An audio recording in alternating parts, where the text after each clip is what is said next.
तर 5 एप्रिलला आपण लग्नाचे पुरावे सादर करणार असल्याचं करुणा मुंडेंचं म्हणणं आहे। आम्ही लिव्ह इन रिलेशनशिपमध्ये नव्हतो, मी धनंजय मुंडे यांची पत्नीच आहे असं करुणा मुंडेंनी ठामपणे सांगितलंय। 5 एप्रिलला कोर्टात लग्नाचे पुरावे मी सादर करणार आहे असं करुणा मुंडेंनी स्पष्ट केलेलं आहे।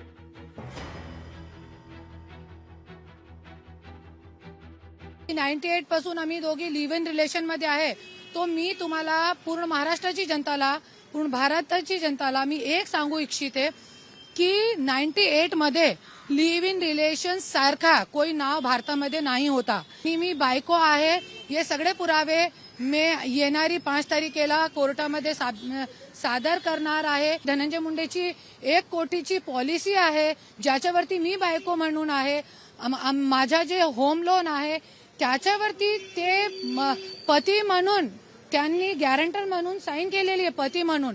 तरी पण सांगताय मी बायको नाहीये।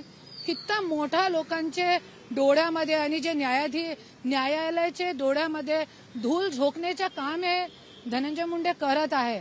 मला तो कळत नाही की कितना मोठा भ्रष्टाचार महाराष्ट्रामध्ये चालू आहे।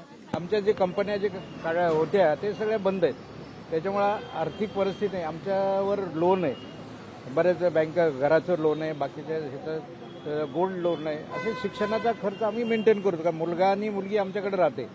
आता आमची बाजू हे आम्ही 5ला दाखल करणार आहेत, त्याच्या अगोदर आम्ही आमचे प्रूफ दाखल करणार आहेत। पासपोर्ट आणि जे आमचे जे जॉईंट अकाउंट आहेत, जॉईंट पॉलिसी आहेत, ते सगळे आम्ही कोर्टासमोर प्रोड्यूस करणार आहेत। जे ऑलरेडी आम्ही खाली प्रोड्यूस केले आहेत, पण ते आज रेकॉर्ड कॉल केलेलं नव्हतं खालच्या कोर्टाचं, त्यामुळे आज मी 5 तारखेला मी दाखल करणार आहे कोर्टामध्ये। आज आमची आर्ग्युमेंट सुरुवातच झाली नाही। लोकशाही मराठी ऐका, पहा, जागरूक रहा।